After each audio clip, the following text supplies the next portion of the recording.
So I want you to think about this. We use oil to cook, conditioner for our hair, lotion for our skin, and some things just work better with a little bit of help. You're not going to throw that chicken in a pan without something to lubricate the bottom, right? Using lubricant is not a sign that something is wrong. Hey, Fresh Fam, before we dive in today, let me get really real with you for a moment. I grew up in the Church of God in Christ, where talks about sexual health and sex really just didn't happen all the time. And I've seen firsthand how those silent moments don't just hurt those raised in more conservative spaces. It can create a cycle of shame that really affects so many people. This can lead to rising cases in STIs, in lies, unplanned pregnancies, and even more shame. It's a cycle that needs to be broken. But here's the thing. Your health isn't shameful. Your body isn't shameful. And today, we're going to have those conversations that I know a lot of you wished you had had candidly years ago. It's been a while since I had one of these talks with you. And I want to thank some of the subscribers that have requested it. So hit that subscribe button and that notification bell because it's getting real. Like really real. You know those questions you're afraid to even Google? The ones you open that incognito search bar for?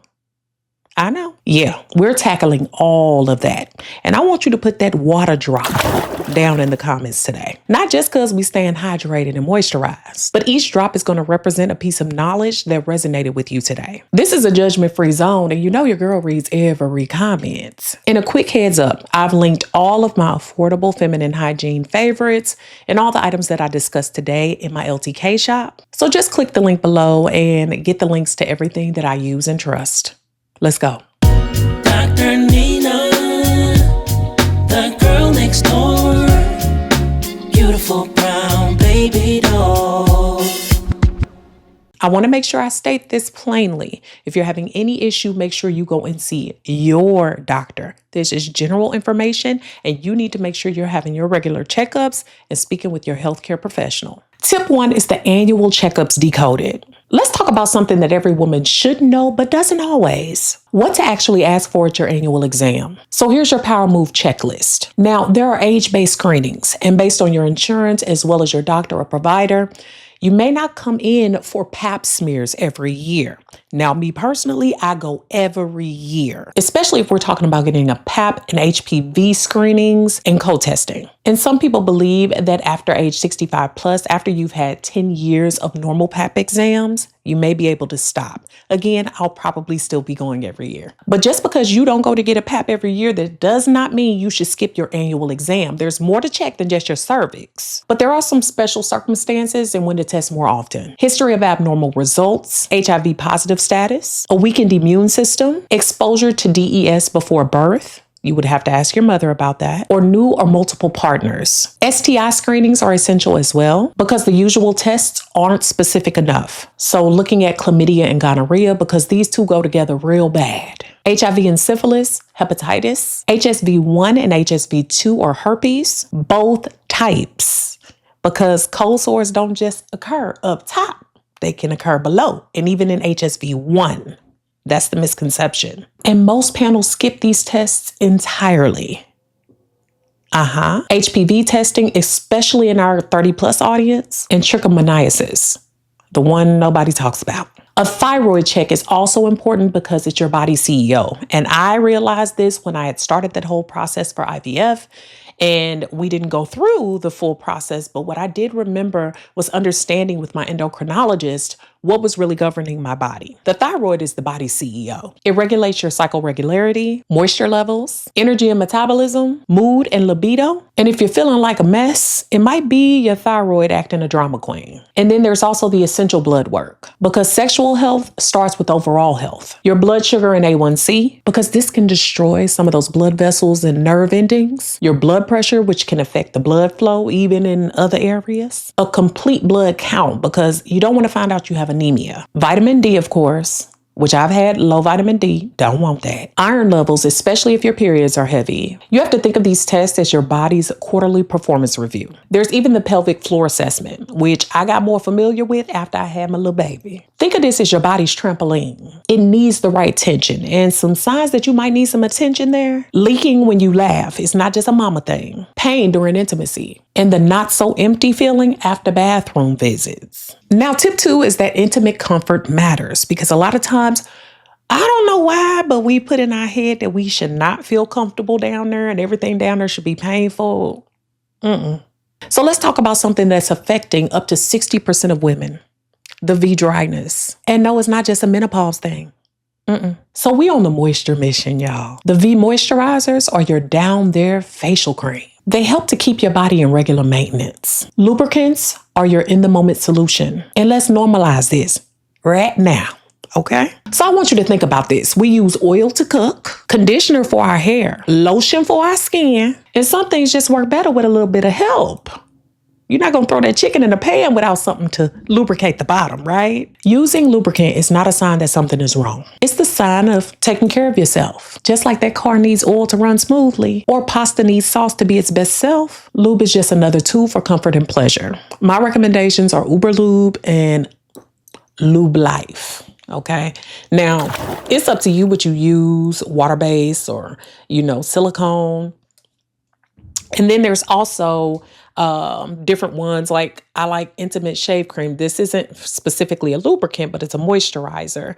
And I'll put the name up here because, YouTube be censoring. So I'm not trying to say the name. Y'all see that name, but it's a nice little moisturizer, aftershave and moisturizer. Now the Uber Lube is perfect for that silky smooth feel because it's more silicone based. And Lube Life is more for that go-to everyday comfort. Remember, comfort equals confidence. So some quick tips for different needs. Silicone base is longer lasting and great for water play. Water base is perfect for toys, if you're into that, and it's easier to clean up. Hybrid is the best of both worlds. And always patch test and check for compatibility with your toys and the protection you're using. Tip number 3 is your energy and wellness connection. Y'all know your girl is always keeping it real with you. And lately, I've been obsessed with Gym Bites. I love their everyday vitamin. It's so good. But I've now been obsessed with their Energy Aid Bites. This isn't just another supplement. It's literally food as medicine. Let me tell you why this is different from your typical energy boosters. First off, it's real food. And that's why I love their everyday vitamin too. With this, there's no jitters, no crash, just clean energy from green tea, L-theanine, and even ginseng. The best part is that it's actually giving you that boost while nourishing your body. I've switched from any sugary post-workout drinks to these because they're formulated for optimal absorption and we want to take it in, right? Your body actually knows what to do with the ingredients that are found in it. Plus, they're HSA and FSA eligible, which means that you could save an average of 30%. And in today's economy, we want a good investment in our health. I take one before an intense workout or when I need an afternoon pick-me-up. And that's all of that without the crash. It's become an important part of my daily routine because it works with my body and not against it. If you want to try these game changers for yourself, Gym is offering a special deal off your first month. Just go to dailygym.com/drnina and use code drnina at checkout. Trust me, your body is going to thank you. Y'all, tip number 4 is breaking the silence on pain. It's time to normalize talking about intimate pain. And if you're going to the doctor, these are some pointers on how to bring it up. Hey doc, intimacy has been uncomfortable lately. I'm experiencing pain when? Could we discuss some pelvic health options? And some common causes there: pelvic floor tension, endometriosis, vaginismus, and insufficient arousal. It's like having insufficient funds. Remember, pain is like your body's way of sliding into your DMs. And don't you leave it on red. Don't you be sitting up there in pain, especially if you're engaging in certain activities. There's no reason why you should be in pain. And honestly, if you are, it's better to just not do it and definitely find out what's going on to cause that. Tip number 5 is understanding cultural context and intimate health. Let's address something that's rarely discussed, okay? How cultural and religious beliefs sometimes impact the way that we think about our intimate health. So sometimes what I mean there is that you grow up all this time, especially if you're raised in more conservative spaces and you're told that sex is wrong outside of marriage, right? So definitely. But sometimes that whole message translates as intimacy being wrong altogether. So then when it is appropriate as opposed to inappropriate, it still becomes very uncomfortable. A discussion that's not always had. Like we expect for this magic to happen.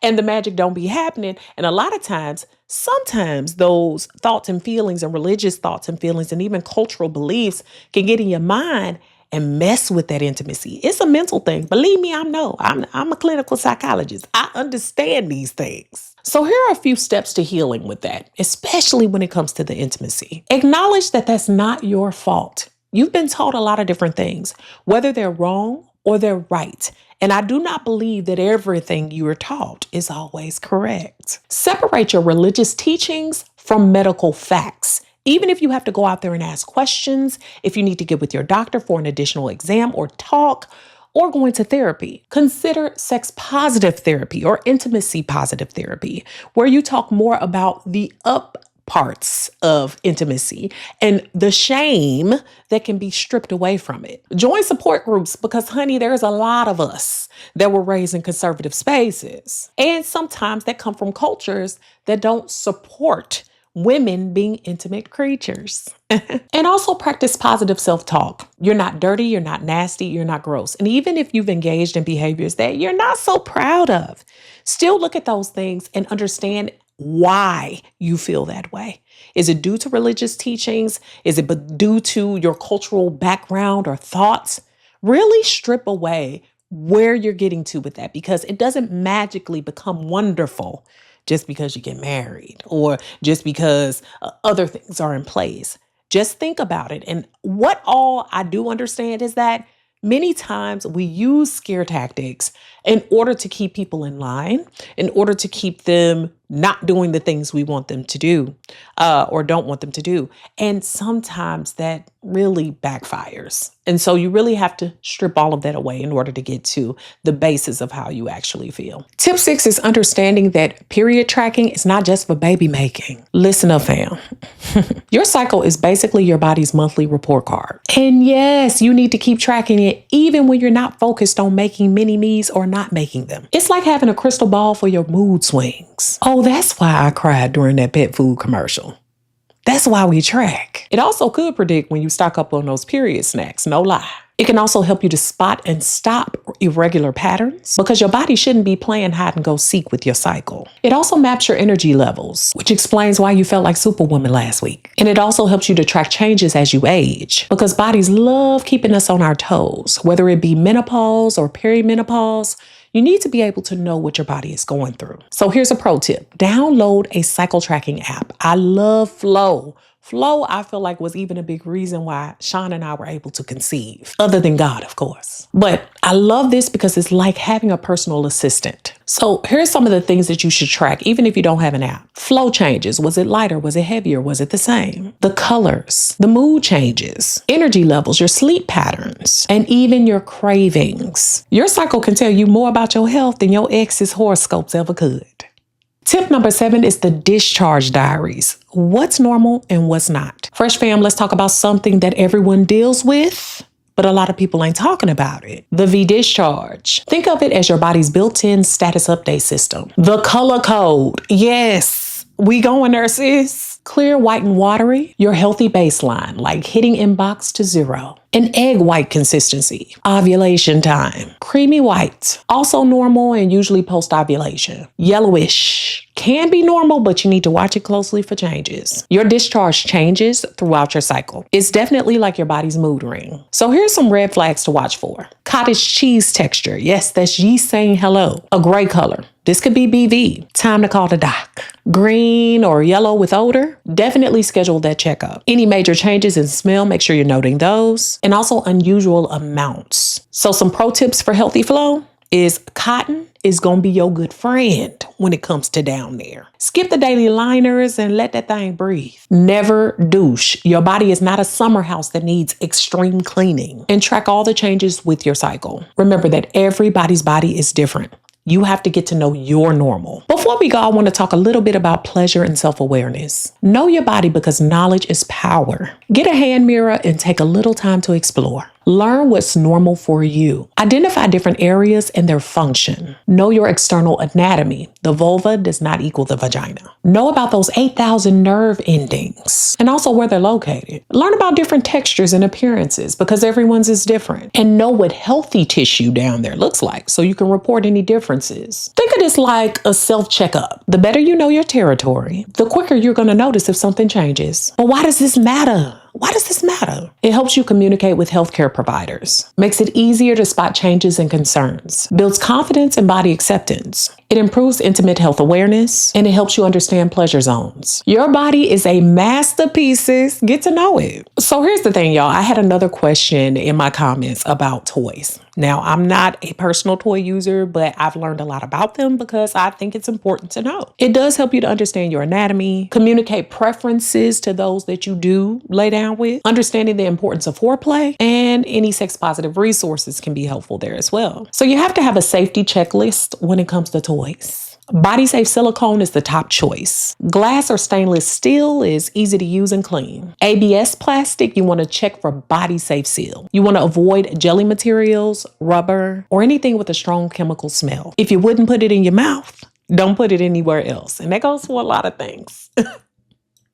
So for care and cleaning, clean before and after use. Yes, both. Use the appropriate cleaners. Regular soap can actually degrade the materials. Store in a clean, dry place. Check for damage regularly and replace when the materials degrade. And you also, when you're doing this, research reputable brands. Yes, that matters. Avoid super cheap options because your body deserves better. Check battery compartments and waterproofing. Check for any damage regularly and consider noise levels, especially if privacy matters to you. Quality over quantity, you want to invest in your pleasure safely. Oh, and one more thing, y'all. We talked about lubricant, but this also goes for toys. Silicone toys go with water-based lube only. Glass or metal, any lube type. And always, always check the directions and manufacturer's guidelines. Self-pleasure is self-care, but safety comes first. So y'all, this is just the beginning of our conversation. Drop a heart if this helped you at all.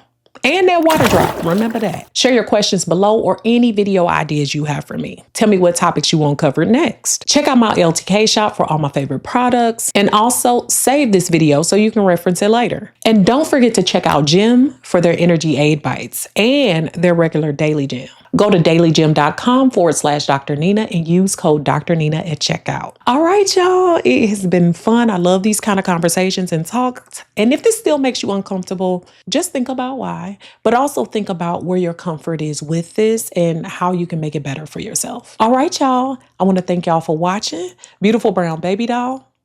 Peace.